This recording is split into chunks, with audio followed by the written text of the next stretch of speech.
Pythagoras प्रमेय या बोधायन प्रमेय। पैथागोरस यूनान का गणितज्ञ था।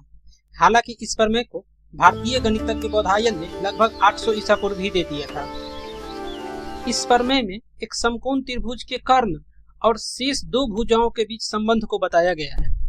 ये प्रमेय कहता है कि एक समकोण त्रिभुज में कर्ण का वर्ग शेष दो भुजाओं के वर्गों के योग के बराबर होता है। यहाँ लिखते हैं कि माना ABC एक समकोण त्रिभुज है जिसका कोण B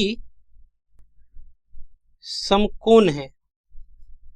यहाँ ABC एक समकोण त्रिभुज बनाया जिसका कोण B समकोण है। समकोण मतलब 90 डिग्री है। हमें सिद्ध करना है कि कर्ण का वर्ग। बच्चों, इस समकोण त्रिभुज में कर्ण कौन सा है? तो समकोण अर्थात 90 डिग्री के सामने वाला भुजा ये कर्ण है। यहाँ बोला गया है कर्ण का वर्ग, तो यहाँ AC कर्ण है, तो AC का स्क्वायर बराबर शेष दो भुजा।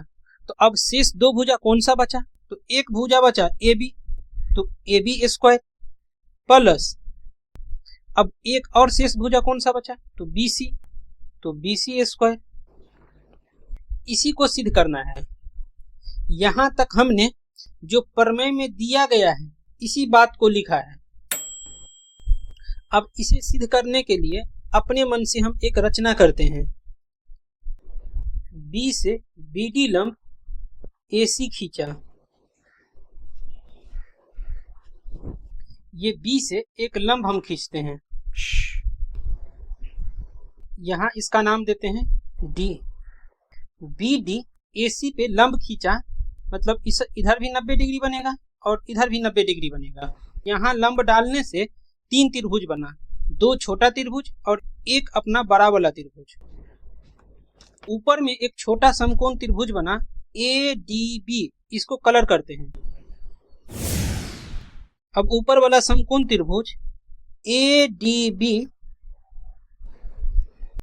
और अपना बड़ा समकोण त्रिभुज ABC में यहाँ कोण A ऊपर वाला छोटा समकोण त्रिभुज में भी है और कोण A अपना बड़ा समकोण त्रिभुज में भी है। तो यहाँ लिखते हैं कोण A बराबर कोण A, और ये दोनों में है इसीलिए इसको लिखते हैं उभयनिष्ठ।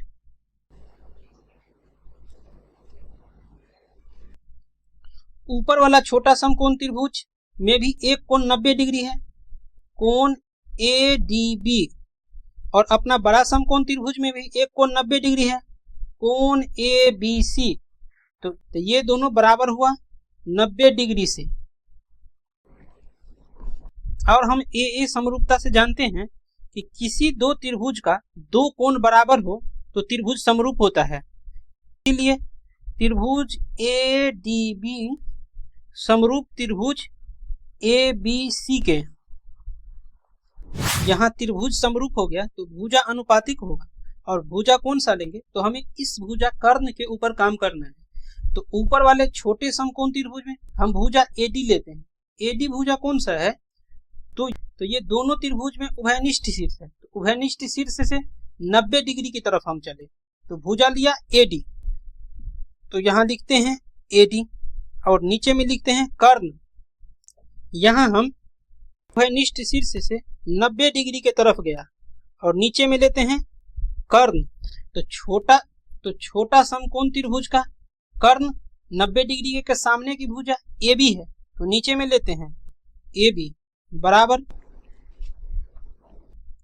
बड़ा समकोण त्रिभुज में भी उभयनिष्ठ शीर्ष से 90 डिग्री की तरफ जाते हैं, तो ये भुजा होता है AB, तो ऊपर में लेते हैं AB और नीचे में लेना है कर्ण। और बड़ा समकोण त्रिभुज का कर्ण कौन सा है?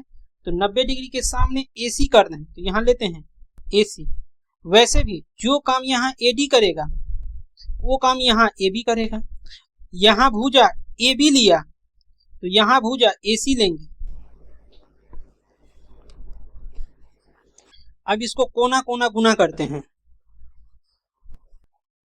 तो AD का AC से गुना होगा, तो AD का AC से गुना होगा, तो ये होगा AD गुने AC बराबर बराबर तो बराबर ए बी का ए बी से गुना होगा, तो ए बी स्क्वायर, इसको बोलते हैं समीकरण 1।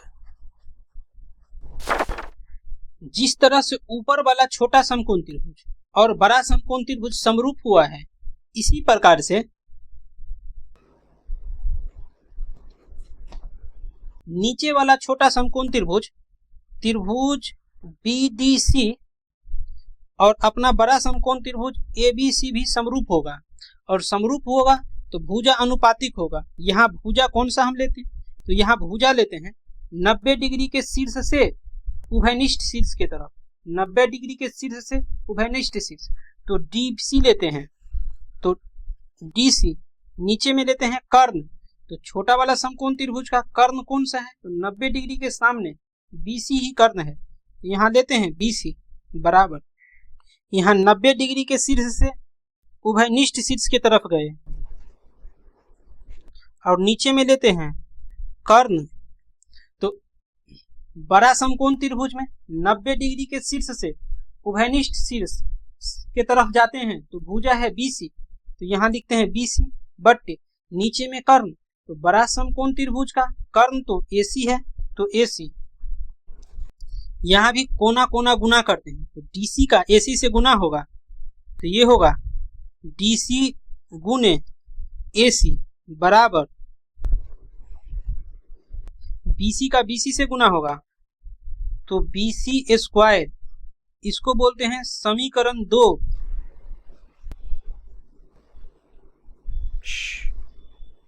अब दोनों समीकरण को हम जोड़ते हैं, तो यहां लिखते हैं समीकरण 1 और समीकरण 2 को जोड़ने पर, दोनों समीकरण को जोड़ते हैं तो बराबर के बाएं तरफ वाले को बराबर के बाएं तरफ वाले के साथ जोड़ेंगे, तो AD गुना AC को DC गुना AC के साथ जोड़ेंगे, तो DC गुना AC के साथ जोड़ेंगे, बराबर है तो बराबर, बराबर के दाएं तरफ वाले को बराबर के दाएं तरफ वाले के साथ जोड़ेंगे, तो AB square plus BC square. अब इसमें भी AC है और इसमें भी AC है, तो AC को कॉमन ले लिया, तो इसमें बचा AD प्लस इसमें बचा DC बराबर AB square plus BC square. AC को AC लिखा गुने AD को और DC को जोड़ेंगे तो AC मिलेगा, तो AD प्लस DC के जगह AC लिखा बराबर AB square plus BC square, और AC को AC से गुना करेंगे तो AC स्क्वायर बराबर AB square plus BC square. इस तरह से AC स्क्वायर बराबर AB square plus BC square proved हुआ। मैंने इस पैथागोरस प्रमेय को बिहार बोर्ड टॉपर के कॉपी से हूबहू बताया है। अगर आप ऐसे लिखते हैं तो आपको 5 में 5 नंबर पूरा का पूरा मिलेगा।